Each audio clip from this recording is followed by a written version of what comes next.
Vanderbilt Saturday night at 7:45 on the SEC network. And the homecoming game for Wildcats. And at this point, we will turn it over to Coach for his statement. Okay, it's good to get back here after getting a couple days off, giving our players some time to heal up, get their minds right, get their bodies right, and also get some work done this past week. Coming into this press conference, I don't have to worry about selling Vanderbilt anymore and telling you how good they are and how good Clark Lee's done. I have a lot of respect for Clark and what he's done and what he's been building for some time. Of course, they beat us not long ago, so I know what he's capable of and what type of quality person and coach he is in the job that he's doing at Vanderbilt.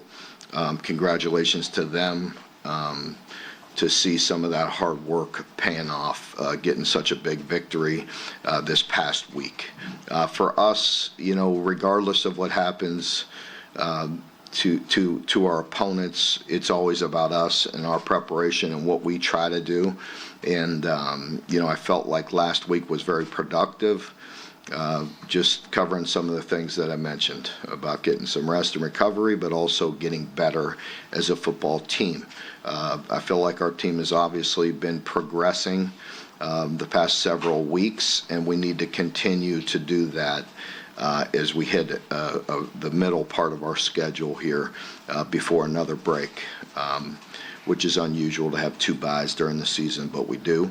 So we'll attack this middle part as best we can. And starting with Vandy, glad to be at home this week in a night game. So I hope to have a tremendous environment here Saturday night. I think it's as I mentioned post game, it was very good to get a big victory a week ago on the road, and hopefully our fans will be here in full effect this Saturday, and our team will continue to play better and better. So with that, again, I'll open it up, but other than I know I'm going to get it, and Vanderbilt was very impressive this past week. They were prior to that they had their bye and they played Missouri extremely well. They could very easily be sitting here at 2-0 in conference against 2 top 10 opponents. So a very good football team, and our team just needs to be up for the challenge, and we need to worry about ourselves and prepare the right way. Questions? Mark, Jerry Kill came over from New Mexico State. What is the kind of characteristics about him, and what has he done for them for that over? Well, I think Jerry Kill is probably a great addition to Clark Lee. I think Clark has been doing a tremendous job for 3 years. He and I talk, and not often, but I mean early on, and he expressed to me that he was trying to build things the way I did it here many years ago, and you could see that happening. I think times are different now with the addition of the transfer portal, and so we're all adapting to that, and certainly he had some great additions, starting with their quarterback, just amazing player. He really is. I think this past week, I want to say he was 20 of 26 for like 250 yards. He's completing nearly 80% of his passes, along with all the deception that they have in their offense. But he's also seeing things at a very, very high level and playing some very good football. So obviously, Clark got a great addition there with the QB, but Coach Kill, is a guy that's won, at a lot of places. He has tremendous experience, and I'm sure it's a great sounding board for Clark, but I don't know the inner operations of what's going on there. Mark, you talk about this deception in their offense. Does it remind you of any offense you faced before, or is it? No, I think I'd say it's a little bit unique in its own way. I really would. They're using elements of plays that you see often. And then they have some plays that you don't see as much. And there's always movement. Probably 20% of their offense is out of unbalanced. And with the unbalance, you're getting shifts and motions. So you're getting, they do a tremendous job of keeping you off balance a little bit, where they have plenty of plays to the formation and they have plenty coming back, so they keep you on your toes. Mark, obviously the bye week, we talk a lot about getting guys healthy. Do you have a sense if Max is going to be available this week? I'll update that later in the week. We saw pictures of Hartley Gilmore practicing. Is it with a true freshman like that, where you have a potential red shirt? Is there a plan to maybe try to save him for the red shirt, or if he's good enough to play? If he's good enough to play, if he's going to help us, we'll play him. We'll see how that goes as well. Vanderbilt was on the board first against Missouri and against Alabama. Is there any extra emphasis this week on starting out fast and making a priority to get on the board first? Well, I think 2 weeks ago we sat in here and I mentioned it was very, very similar in that the offense of Ole Miss starts so fast because it's so hard to replicate all of those, that tempo in their plays and their scripted plays. I think Vandy has done a great job, similar in that hard to defend. They have a lot of misdirection and a lot of eye candy in their offense, and they know what they're doing. It's not just, throwing fluff out there. There's a rhyme and a reason behind everything that they're doing. And so that takes a little bit of time to get adjusted. Now, for us, of course, it's important to start fast. I think that's a compliment to them, and it's the challenge that we face. Mark, they were like 15 to 20 or something like that on third and fourth down. Yes.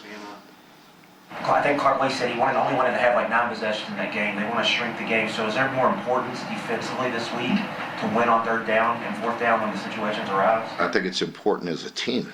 I mean, with the way we are, methodical as well, and with the possessions and the way we drive, on offense and the way they do it, obviously we're both searching for explosive plays, and off of what we do, we're looking for explosive plays, but it definitely can be a short game, and that makes the margin for error shrink. So it's important for defenses to get off the field, of course.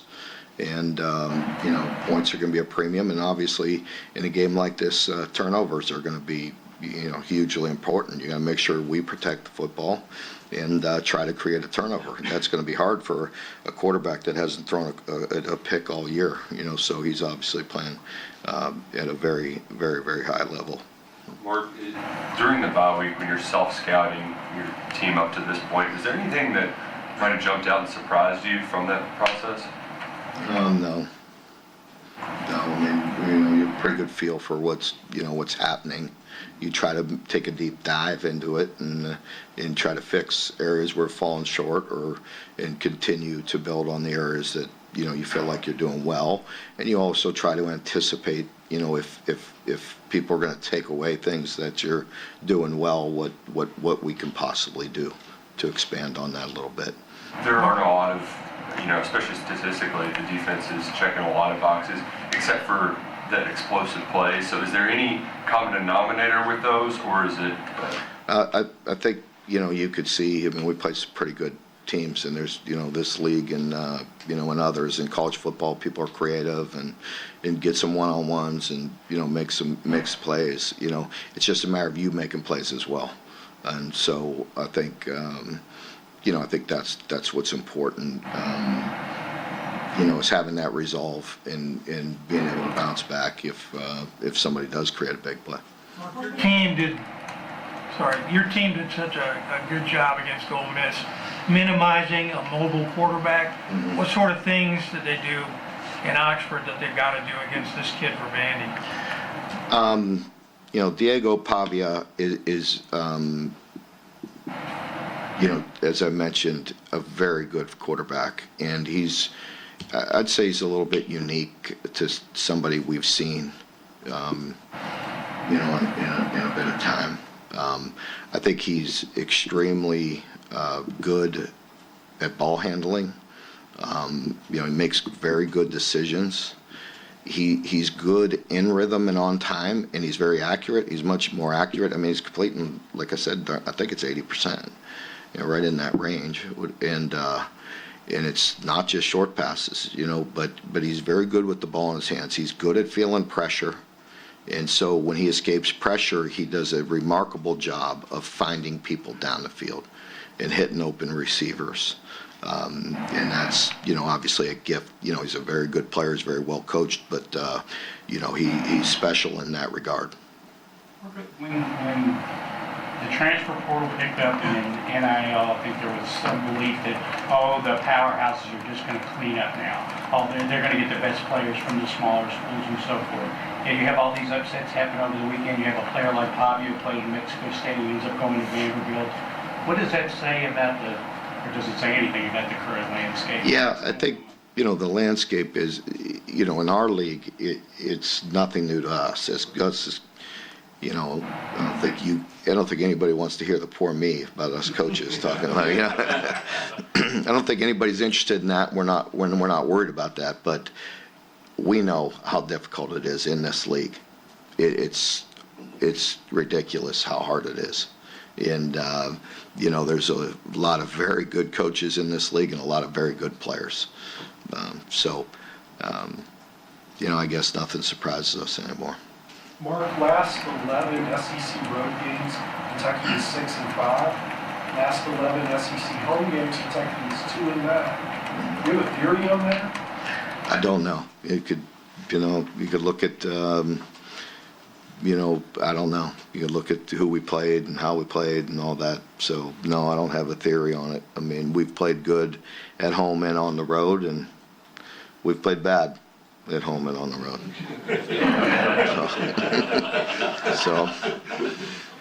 Mark, I think their tight end leads all SEC tight ends in receiving yards. What makes him different to maybe some of the tight ends you guys have seen so far this season? Yeah, I think Stowers, number 9, Stowers. He's a guy that he's a very good player. He's very mobile. He does a lot of good things, not only in the pass game, but he's critical to their offense and the efficiency that they have with some of their counters and wraps and the way he pulls and will also insert and just does a lot of things. Very good player, just good complete player. Can you just talk a little bit about Brock and the progression you've seen from him from the first game up through the Ole Miss game? Yeah, like I mentioned with Brock earlier, he's a guy that really doesn't get rattled. He really likes to put his head down and compete and worry about himself and his team and wanting to improve. And that's what you like about him. His demeanor is very steady, and his work ethic and his work habits are very steady as well. Can I follow up on that just say? I mean, obviously, you did not play well against South Carolina with extenuating circumstances there too. But for a young quarterback, I would think the fear would be that was going to set him back. But yet he seems to progress from that. How did he do that? Yeah, I think just from the things that I just said, really, his background, his father being a coach, the toughness that he has, the steadiness that he has in his life. He's a steady person and very stable and very conscientious in all areas of his life. And, so his practice habits and the fact that he doesn't get frustrated or rattled. I think I said that in the last press conference with him. But, even through tough times, he's not one of those guys that's going to huff and puff on the sideline or poor me or throw his helmet or something like that. It's just steady. It's just how can we get better? How can I get better?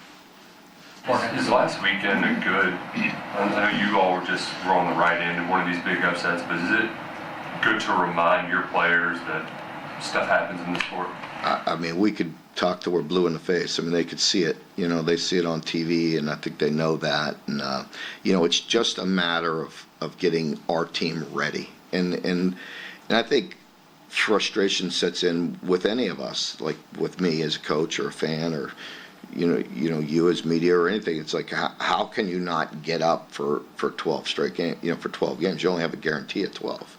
And you got to love these opportunities. These guys go through a lot, and it's no excuse. And there's a lot of times where they may be up for it. We're just not dialed in mentally on a play here or there. There's critical moments in plays that you have to make. You have to make them at the right time. And, you got to put yourself in position. If you play poorly the entire game, then it's not going to matter because you're not going to be, in a position, to come down to the wire. So, I think for us, it's about execution, excitement through the week to mentally prepare and be dialed in and fundamentally get better. And I think, we've been doing that. Now I'd like to see a continuation of that leading into the middle part of our season. Mark, you guys didn't have to quote unquote worry about a letdown loss after that big win.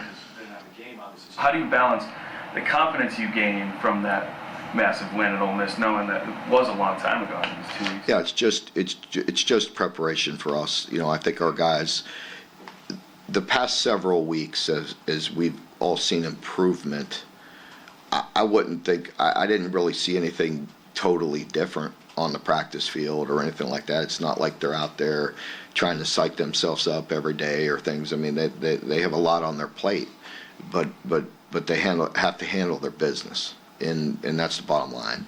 Just embrace that process and embrace the challenge of the preparation and really mentally dial in in the early part of the week of what we're trying to accomplish, what that game plan is, and really in the middle of the week during the hard work days, really hone in and try to be a better football player and fundamentally play better. And then of course it ultimately leads to Saturday where we need to go show it, go prove it, and go do it.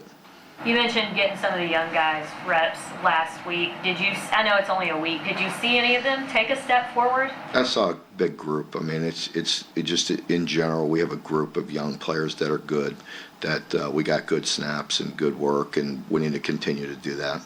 Both you and Brad after the game singled out Chris Collins for the work he's done with those young corners. Where have you seen them grow the most? Is it just winning more one-on-ones, or is there something? No, I think just the confidence level, big picture, seeing things, anticipation. There's a lot to it. And I think they're seeing things better. And when you see things better and you start making a few plays and having that resiliency that we all need, especially at that position, I think that's really important.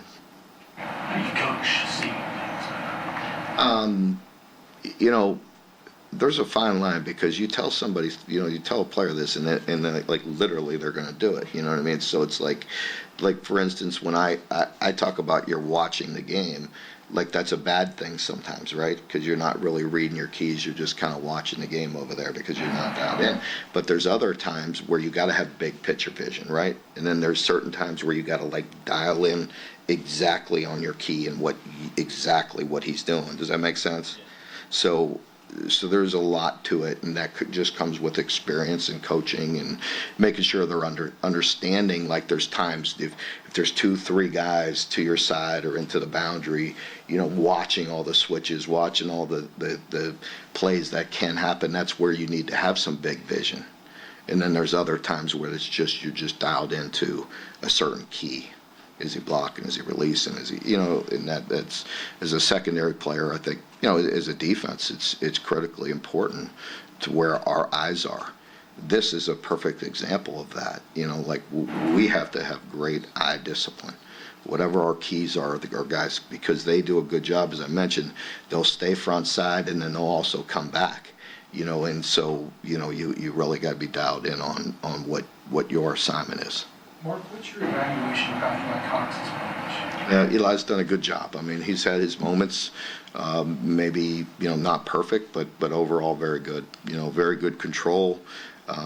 He's super bright. He takes charge of that offensive line, makes a lot of good decision on his call, on his, what he's calling, what he's seeing with protections. And, he's a tremendous leader. Mark, I think it came up in the radio show, but to Ryan go back in with a dislocated shoulder, just how impressive has he been? I mean, the pass breakup on maybe the best receiver in the league, Harris, in that game. He did. He went back in and he had strength and, went back in place and he went back in and played as long as he could. And so bye week came at a good time, and we'll see. We'll evaluate that and we'll see how it goes this week. We talk a lot about the Vandy offense. What about their defense? What do you see from them? Well, with Clark taking over, I mean, you see a very well-coached defense. They in particular, can give you a lot of problems if you get in third and long situations. I think it's really important for us to stay ahead of the chains, make sure we get it to third and manageable.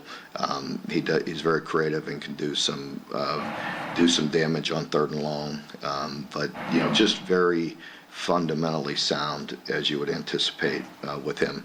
And their team in general plays extremely hard. And they had some adversity early in the year, and had a couple tough losses, but have responded. And that's what you expect, and from a good football team that's very well coached. And Clark has done that, and they play really hard, and they're very, very fundamentally sound. Mark, I've heard you express the opinion that we only ask you about the special teams. Things are going wrong. So how do you feel about your special teams? This is the first question all year. Yeah, I feel like very solid. I feel like obviously the kicking game, kickoffs and field goals and extra points, very solid.